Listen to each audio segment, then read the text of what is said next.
فضائل اعمال کتاب پہ اعتراض کیا جاتا ہے کہ اس میں ضعیف حدیثیں ہیں، تو پھر کیا ہو گیا؟ ضعیف حدیثیں تو ابو داؤد میں بھی ہیں، ضعیف حدیثیں تو ابن ماجہ میں بھی ہیں، ضعیف حدیثیں تو جامع ترمذی میں بھی ہیں، تو پھر کیا کریں گے؟ ضعیف حدیث سنن نسائی میں اس کو نکال دیں گے؟ تو بھائی ضعیف حدیث کا کوئی حال تو ہوتا ہے نا، وہ حل کیا ہے؟ تو اس کے دو حل ہیں۔ نمبر ایک، اگر اس پر اجماع نہ ہو تو صرف فضائل میں پڑھو، تو اس لیے فضائل میں پڑھیں۔ اگر اس پہ اجماع ہو جائے تو اس کا بھی حل ہے، یحکم للحدیث بالصحۃ اذا تلقاہ الناس بالقبول وان لم یکن له اسناد صحیح۔ تدریب الراوی میں امام جلال الدین سیوطی فرماتے ہیں حدیث ضعیف و امت کا اجماع ہو جائے تو اس سے عقائد کے معاملے میں بھی تائید لی جا سکتی ہے۔ اور امام ابن عبد البر مالکی کی کتاب ہے، وہ کہتے ہیں اگر حدیث صحیح ہو تو ٹھیک ہے، ضعیف و امت مان لے تو اس کو صحت کا درجہ مل جاتا ہے۔ آپ پڑھ لیں، یہ اعلام الموقعین کی پہلی جلد ہے، وہ فرماتے ہیں قال ابن عبد البر فی الاستذکار لما حکا عن الترمذی ان البخاری یصح حدیث البحر هو الطہور ماؤہ واہل الحدیث لا یصححون مثل اسنادی ولکن الحدیث عندی صحیح لان العلماء تلقوہ بالقبول۔ یہ اصول حدیث ہے کہ جس پر علماء کا اجماع ہو جائے وہ ضعیف حدیث بھی صحیح ہو جاتی ہے۔ تو ضعیف حدیث کا حل بھی ہے، اور حدیث ضعیف نہیں ہوتی سند ضعیف ہے، دوسری صحیح سند مل جاتی ہے تو یکوی بازو بازا، بھئی یہاں سے تھوڑی سی دیوار کریک ہو جائے تو اسے دوبارہ پلسٹر کر دیں، اتنی سی تو بات ہوتی ہے بھائی۔ تو ضعیف حدیث کا جواب بھی علماء کو پتہ ہے نا۔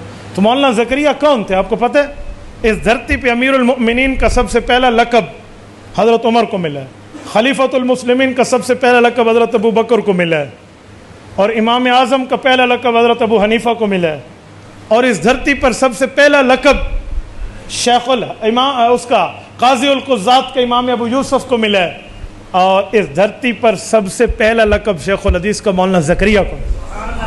من لقب فی عالم الاسلامی اولا بشیخ الحدیث۔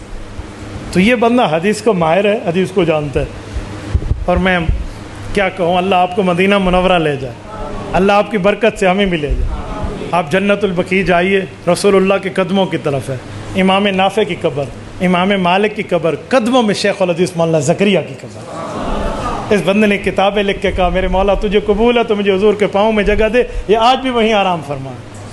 تو وہ شیخ الحدیث ہے بابا، وہ معاملات کو جانتا ہے۔ ایک آدمی کہتا ہے کہ مولانا زکریہ کا دماغ کمزور ہو گیا تھا آخر عمر میں، تو حضرت زکریہ نے کہا کہ آپ اس کو چھوڑ دیں، پھر فضائل اعمال لکھی، زیادہ تر ضعیف حدیث ہیں۔ یہ بندہ جھوٹ بولتا ہے، جھوٹ بول رہا ہے، سچ کے ساتھ جھوٹ ملا رہا ہے۔ فضائل اعمال کی بات نہیں تھی، فضائل میں اعمال میں ایک چھوٹے سے رسالہ ہے حکایات صحابہ، یہ اس کی بات ہے۔ حکایات صحابہ کے وقت شیخ زکریہ رحمۃ اللہ علیہ تھوڑے سے بیمار تھے، تو ڈاکٹروں نے کہا کہ حضرت لکھنے پڑھنے والا جو دماغی کام ہے نہیں، جس میں دماغ خرچ ہوتا ہے، وہ آپ کام نہ کریں، تھوڑا ریسٹ کریں۔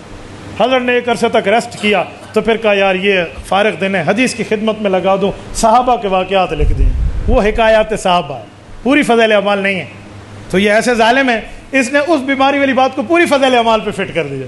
تو اسے کہو اچھا ایک منٹ، حکایات صحابہ کو ایک طرف رکھ لیتے ہیں، جو باقی فضائل اعمال ہے وہ تو ٹھیک تھے جب بیمار نہیں تھے، اسے تو مانتا ہے، اسے بھی تو نہیں مانتا۔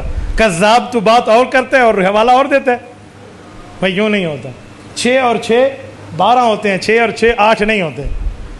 تیرے 10 روپے چلتے ہیں تو ہمارے بھی چلتے ہیں۔ اور کمال ہے شیخ زکریہ کی، اس نے حکایات صحابہ لکھی اور ایسی ترتیب سے لکھی ہے، اس بیماری کے دنوں میں بھی رہتی دنیا تک اس سے دنیا سلام پیش کر رہی۔ دماغ کمزور ہو گیا تھا، یہ تو بات ہی نہیں ہے، اتنی بات ہے حضرت آپ دماغ کو ریسٹ دیں، جسم کو ریسٹ دیں، تھوڑا آرام کر لیں۔ بھئی میں آپ کو کہتا ہوں حضرت آپ تھوڑا آرام کر لیں، اس کا کیا معنی ہے آپ لنگڑے ہو گئے ہیں؟ میں کہتا ہوں حضرت آپ تھوڑا سو جائیں، اس کا کیا معنی ہے آپ کی آنکھیں بند ہیں؟ حضرت آپ دماغ کو ریسٹ دیں، اس کا کیا معنی ہے تو پاگل ہی ہے بھائی؟ خدا کے بندے، ریسٹ دینے کا یہ معنی ہوتا ہے کہ وہ پاگل ہو گیا؟ تو کیا لفظ ہے اور کس لفظ کو تم نے کیا سے کیا بنا دی؟ تبارك الذي نزل الفرقان على عبده ليكون للعالمين نذيرا